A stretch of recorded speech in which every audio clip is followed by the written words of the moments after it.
ओम शांति। 28 नवंबर 2023 बाबा के महावाक्य। मीठे बच्चे, ज्ञान है मक्खन, भक्ति है छाछ। बाप तुम्हें ज्ञान रूपी मक्खन देकर विश्व का मालिक बना देते हैं, इसलिए श्री कृष्ण के मुख में मक्खन दिखाते हैं। प्रश्न, निश्चय बुद्धि की परख क्या है? निश्चय के आधार पर क्या प्राप्ति होती है? उत्तर, पहला, निश्चय बुद्धि बच्चे क्षमा पर फिदा होने वाले सच्चे परवाने होंगे, फेरी लगाने वाले नहीं। जो क्षमा पर फिदा हो जाते हैं वही राजाई में आते हैं, फेरी लगाने वाले प्रजा में चले जाते। दूसरा, धरत पर ये धर्म न छोड़िए, यह प्रतिज्ञा निश्चय बुद्धि बच्चों की है। वे सच्चे प्रीत बुद्धिवन देह सहित देह के सब धर्मों को भूल बाप की याद में रहते हैं। गीत, छोड़ भी दे आकाश सिंहासन। ओम शांति। भगवान वाच, भगवान कहा जाता है निराकार परम पिता को। भगवान वाच किसने कहा? उस निराकार परम पिता परमात्मा ने। निराकार बाप निराकार आत्माओं को बैठ समझाते हैं। निराकार आत्मा इस शरीर रूपी कर्मेंद्रियों से सुनती है। आत्मा को न मेल न फीमेल कहा जाता है, उनको आत्मा ही कहा जाता है। आत्मा स्वयं इन ऑर्गन्स द्वारा कहती है, मैं एक शरीर छोड़ दूसरा लेती हूँ। जो भी मनुष्य मात्र हैं वह सब ब्रदर्स हैं। जब निराकार परमपिता परमात्मा की संतान हैं तो आपस में सब भाई भाई हैं। जब प्रजापिता ब्रह्मा की संतान हैं तो भाई बहन हैं। यह हमेशा सबको समझाते रहो। भगवान रक्षक है, भक्तों को भक्ति का फल देने वाला है। बाप समझाते हैं, सर्व का सद्गति दाता एक मैं हूँ, सर्व का शिक्षक बन श्रीमत देता हूँ और फिर सर्व का सतगुरु भी हूँ। उनको कोई बाप टीचर गुरु नहीं। वही बाप प्राचीन भारत का राजयोग सिखलाने वाला है, श्री कृष्ण नहीं। श्री कृष्ण को बाप नहीं कह सकते, उनको दैवी गुणधारी स्वर्ग का प्रिंस कहा जाता है। पतित पावन सदगति दाता एक को कहा जाता है। अभी सब दुखी पापात्मा भ्रष्टाचारी हैं। भारत ही सत्युग में दैवी श्रेष्ठाचारी था, फिर वह भ्रष्टाचारी आसुरी राज्य होता है। सब कहते हैं पतित पावन आओ आकर राम राज्य स्थापन करो, तो अब रावण राज्य है। रावण को जलाते भी हैं, लेकिन रावण को कोई भी विद्वान आचार्य पंडित नहीं जानते। सतयुग से त्रेता तक राम राज्य, द्वापर से कलयुग तक रावण राज्य। ब्रह्मा का दिन सो ब्रह्मा कुमार कुमारियों का दिन, ब्रह्मा की रात सो बीके की रात। अभी रात पूरी हो, दिन आना है। गाया हुआ है विनाश काले विपरीत बुद्धि। 3 सेनाएं भी हैं। परम पिता को कहा जाता है beloved most God father, ocean of knowledge. तो जरूर नॉलेज देते होंगे ना। सृष्टि का चैतन्य बीज रूप है, सुप्रीम सोल है, अर्थात ऊंच से ऊंच भगवान है। ऐसे नहीं कि सर्वव्यापी है। सर्वव्यापी कहना यह तो बाप को डिफेम करना है। बाप कहते हैं ग्लानि करते करते धर्म ग्लानि हो गई है, भारत कंगाल भ्रष्टाचारी बन गया है। ऐसे समय पर ही मुझे आना पड़ता है। भारत ही मेरा बर्थ प्लेस है। सोमनाथ का मंदिर, शिव का मंदिर भी यहाँ है। मैं अपने बर्थ प्लेस को ही स्वर्ग बनाता हूँ, फिर रावण नरक बनाता है, अर्थात रावण की मत पर चल नरकवासी आसुरी संप्रदाय बन पड़ते हैं। फिर उन्हों को बदलकर मैं देवी संप्रदाय श्रेष्ठाचारी बनाता हूँ। यह विषय सागर है, वह है क्षीर सागर। वहाँ घी की नदियाँ बहती हैं। सत्युग त्रेता में भारत सदा सुखी सॉल्वेंट था, हीरे जवाहरों के महल थे। अभी तो भारत 100% इंसॉल्वेंट है। मैं ही आकर 100% सॉल्वेंट श्रेष्ठाचारी बनाता हूँ। अब तो ऐसे भ्रष्टाचारी बन गए हैं जो अपने दैवी धर्म को भूल गए हैं। बाप बैठ समझाते हैं कि भक्ति मार्ग है छाछ, ज्ञान मार्ग है मक्खन। श्री कृष्ण के मुख में मक्खन दिखलाते हैं, यानी विश्व का राज्य था। लक्ष्मी नारायण विश्व के मालिक थे। बाप ही आकर बेहद का वर्षा देते हैं, अर्थात विश्व का मालिक बनाते हैं। कहते हैं मैं विश्व का मालिक नहीं बनता हूँ। अगर मालिक बनो तो फिर माया से हार भी खानी पड़े। माया से हार तुम खाते हो, फिर जीत भी तुमको पानी है। यह 5 विकारों में फंसे हुए हैं। अभी मैं तुमको मंदिर में रहने लायक बनाता हूँ। सतयुग बड़ा मंदिर है, उसको शिवालय कहा जाता है, शिव का स्थापन किया हुआ। कलयुग को वेश्यालय कहा जाता है, सब विकारी हैं। अब बाप कहते हैं देह के धर्म छोड़ अपने को आत्मा समझ मुझ बाप को याद करो। तुम बच्चों की अब बाप से प्रीत है, तुम और कोई को याद नहीं करते हो। तुम हो विनाशकाली प्रीत बुद्धि। तुम जानते हो कि श्री श्री 108 परमपिता परमात्मा को ही कहा जाता है। 108 की माला फेरते हैं। ऊपर में है शिव बाबा, फिर माता पिता ब्रह्मा सरस्वती, फिर उनके बच्चे जो भारत को पावन बनाते हैं। रुद्राक्ष की माला गाई हुई है, उसको रुद्र यज्ञ भी कहा जाता है। कितना बड़ा राजस्व अश्वमेध अविनाशी ज्ञान यज्ञ है, कितने वर्षों से चला आता है। जो भी अनेक धर्म आदि हैं, सब इस यज्ञ में खत्म हो जाने हैं, तब यह यज्ञ पूरा होगा। यह है अविनाशी बाबा का अविनाशी यज्ञ।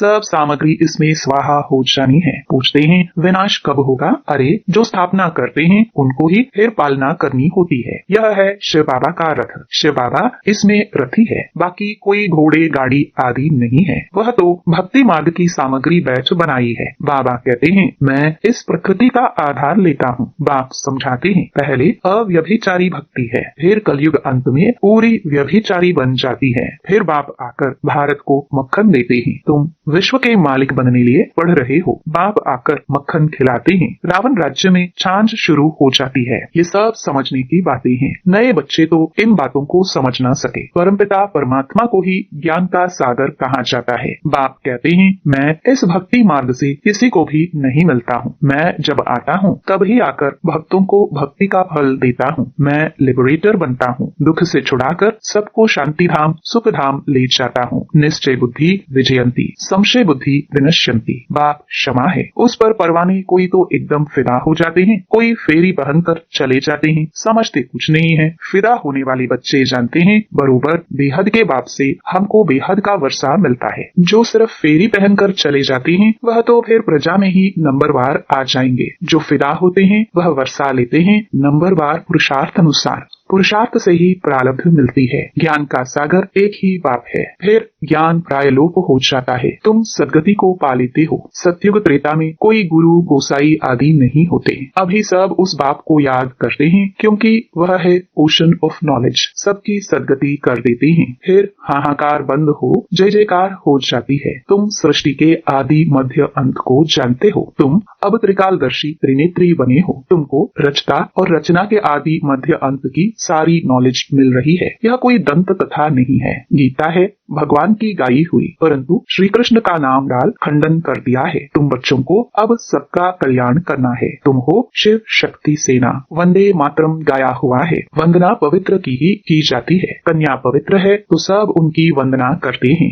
ससुर घर गई और विकारी बनी तो सबको माथा टेकती रहती है। सारा मदार पवित्रता पर है। भारत पवित्र गृहस्थ धर्म था, अभी अपवित्र गृहस्थ धर्म है। दुख ही दुख है। सतयुग में ऐसे नहीं होता। बाप बच्चों के लिए तेरी हथेली पर बहिष्ठ ले आते हैं। गृहस्थ व्यवहार में रहते बाप से जीवन मुक्ति का वर्षा ले सकते हो। घर बार छोड़ने की कोई बात नहीं। सन्यासियों का निवृत्ति मार्ग अलग है। अब बाप से प्रतिज्ञा करते हैं बाबा हम पवित्र दुनिया के मालिक जरूर बनेंगे। फिर धरत पर ये धर्म न छोड़िए। 5 विकारों का दान दो तो माया का ग्रहण छूटे। तब 16 कला संपूर्ण बनेंगे। सत्युग में है 16 कला संपूर्ण निर्विकारी। अब श्रीमत पर चलकर फिर से ऐसा बनना है। भगवान है ही गरीब निवास। साहूकार इस ज्ञान को उठा नहीं सकते क्योंकि वह तो समझते हैं हमको धन आदि बहुत है। हम तो स्वर्ग में बैठे हैं, इसलिए अब लाए अहिल्याए ही ज्ञान लेती हैं। भारत तो गरीब है, उनमें भी जो गरीब साधारण है उन्हों को ही बाप अपना बनाते हैं। उन्हों की ही तकदीर में है। सुदामा का मिसाल गाया हुआ है ना। साहूकारों को समझने की फुर्सत नहीं। राजेंद्र प्रसाद भारत के प्रथम राष्ट्रपति के पास बच्चियां जाती थी, कहती थी बेहद के बाप को जानो तो तुम हीरे तुल्य बन जाएंगे। 7 रोज का कोर्स करो। कहता था हाँ बात तो बहुत अच्छी है, रिटायर होने के बाद कोर्स उठाऊंगा। रिटायर हुआ तो बोले बीमार हूँ। बड़े बड़े आदमियों को फुर्सत नहीं है। पहले जब 7 रोज का कोर्स पूरा करे तब नारायणी नशा चढ़े। ऐसे थोड़ी रंग चढ़ेगा। 7 रोज के बाद पता चलता है यह लायक है वह नहीं है। लायक होगा तो फिर पढ़ने के लिए पुरुषार्थ में लग जाएगा। जब तक बच्ची में पक्का रंग नहीं लगा है तब तक बाहर जाने से रंग ही उड़ जाता है। इसलिए पहले पक्का रंग चढ़ाना है। अच्छा मीठे मीठे सिखिलरे बच्चों प्रति माता पिता बाप दादा का याद प्यार और गुड मॉर्निंग। रूहानी बाप की रूहानी बच्चों को नमस्ते। धारणा के लिए मुख्य सार। पहला शिव शक्ति बन विश्व कल्याण करना है। पवित्रता के आधार पर कौड़ी तुल्य मनुष्यों को हीरे तुल्य बनाना है। दूसरा श्रीमत पर विकारों का दान दे संपूर्ण निर्विकारी 16 कला संपूर्ण बनना है। क्षमा पर फिदा होने वाला परवाना बनना है। वरदान परिस्थितियों को साइड सीन समझ पार करने वाले स्मृति स्वरूप समर्थ आत्मा भव। स्मृति स्वरूप आत्मा समर्थ होने के कारण परिस्थितियों को खेल समझती है। भल कितनी भी बड़ी परिस्थिति हो, लेकिन समर्थ आत्मा के लिए मंजिल पर पहुंचने के लिए यह सब रास्ते के साइड सीन्स हैं। लोग तो खर्चा करके भी साइड सीन्स देखने जाते हैं, तो स्मृति स्वरूप समर्थ आत्मा के लिए परिस्थिति कहो, पेपर कहो, विघ्न कहो, सब साइड सीन्स हैं। और स्मृति में है कि यह मंजिल के साइड सीन्स अनगिनत बार पार की है। Nothing new slogan. दूसरों की करेक्शन करने के बजाय बाप से कनेक्शन जोड़ लो तो वरदानों की अनुभूति होती रहेगी। मातेश्वरी जी के मधुर महावाक्य।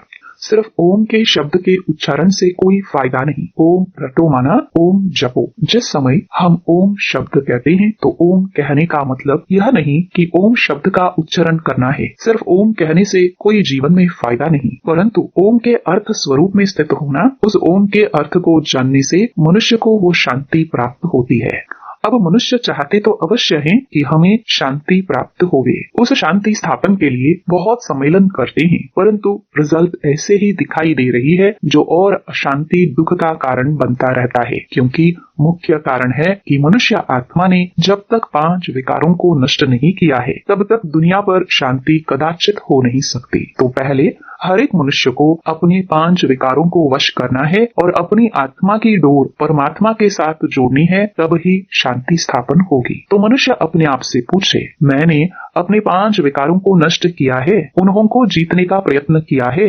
अगर कोई पूछे तो हम अपने 5 विकारों को वश कैसे करें, तो उन्हों को यह तरीका बताया जाता है कि पहले उन्हों को ज्ञान और योग का वास धूप लगाओ और साथ में परमपिता परमात्मा के महावाक्य हैं, मेरे साथ बुद्धि योग लगाए। मेरे बल को लेकर मुझ सर्वशक्तिवान प्रभु को याद करने से विकार हटते रहेंगे। अब इतनी चाहिए साधना जो खुद परमात्मा आकर हमें सिखाता है। अच्छा, ओम शांति।